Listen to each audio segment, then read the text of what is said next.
அனைத்து ஆன்மாக்களுக்கும் இறை வணக்கம். இறையருள் துணையோடும் குருவருள் துணையோடும்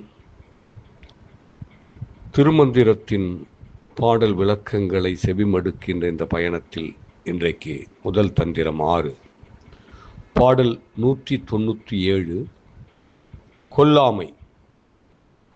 பற்றாய நற்குரு பூசைக்கும் பன்மலர் மற்றோர் அணுக்களை கொல்லாமை ஒன்மலர் நற்றார் நடுக்கற்ற தீபமும் சித்தமும் உற்றாரும் ஆவி அமர்ந்திடம் உச்சியே. பற்றாய நற்குரு பூசைக்கும் பன்மலர் மற்றோர் அணுக்களை கொல்லாமை ஒன்மலர் நற்றார் நடுக்கற்ற தீபமும் சித்தமும் உற்றாரும் ஆவி அமர்ந்திடம் உச்சியே. இந்த பாடலில் என்ன சொல்கின்றார் என்று சொன்னால், நாம் இறைவனுடைய திருவடிகளை பற்றுவதற்கு நேரடியாக நாம் சென்று பற்ற இயலா.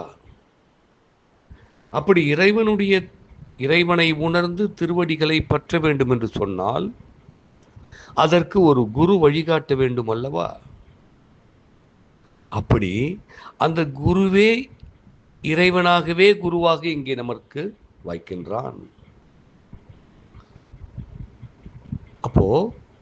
அப்படி இறைவனே குருவாக வந்து இருக்கின்ற பொழுது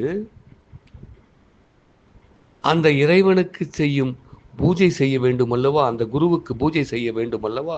அந்த பூஜையை நாம் பலவிதமான வண்ண மலர்கள் மூலமாக இங்கே நாம் செய்து கொண்டிருக்கின்றோம். ஆனால் அவையெல்லாம் நம்மை இறைவனின் திருவடிகளை பற்றுவதற்கு வழிகாட்டுமா என்று சொன்னால் இல்லை. வண்ண மலர்களும் நறுமண மலர்களும் நிச்சயமாக வழிகாட்டாது. குருவான இறைவனை அது குளிர்விக்காது. அப்பொழுது என்ன செய்ய வேண்டும்? உண்மையிலேயே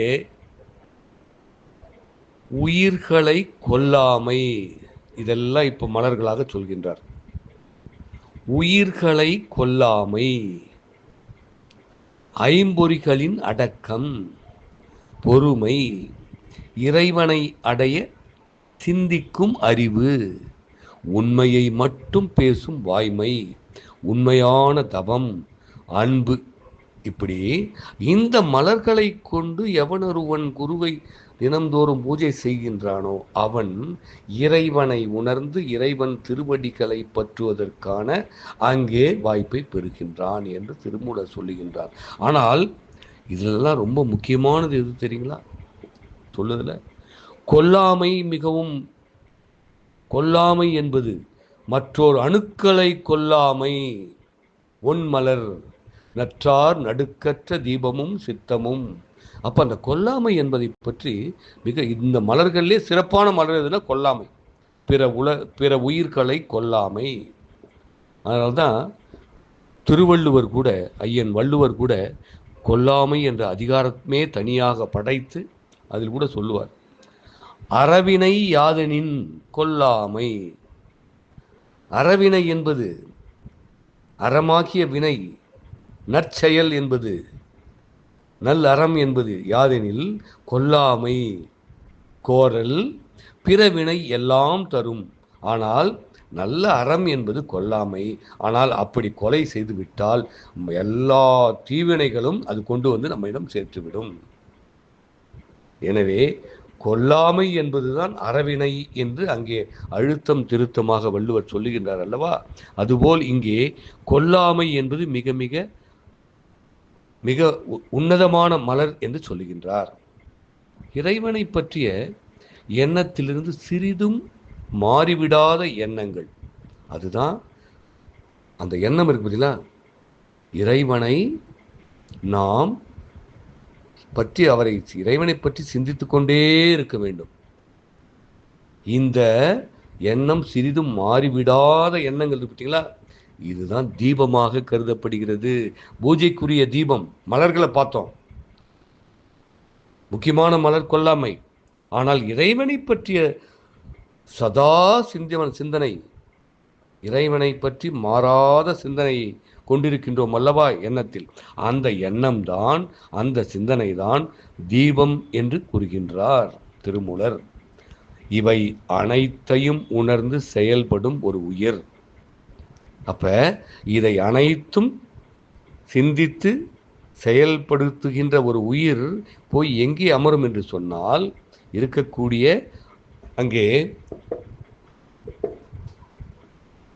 தலம், முக்கியமான உச்சியில் இருக்கக்கூடிய சகஸ்ர தலம், அங்கே போய் தலையில் இருக்கக்கூடிய சகஸ்ர தலத்தில் சென்று அமரும். அப்படி அமர்ந்தால் அந்த உயிர் இறைவனின் பாதங்களை நேரடியாக சென்று பற்றி பேரின்பத்தை அடையும் என்று திருமூலர் இந்த பாடலில் விளக்குகின்றார். எனவே கொல்லாமை என்பது முக்கியமான மலர், பூஜை செய்வதில் முக்கியமான மலர்.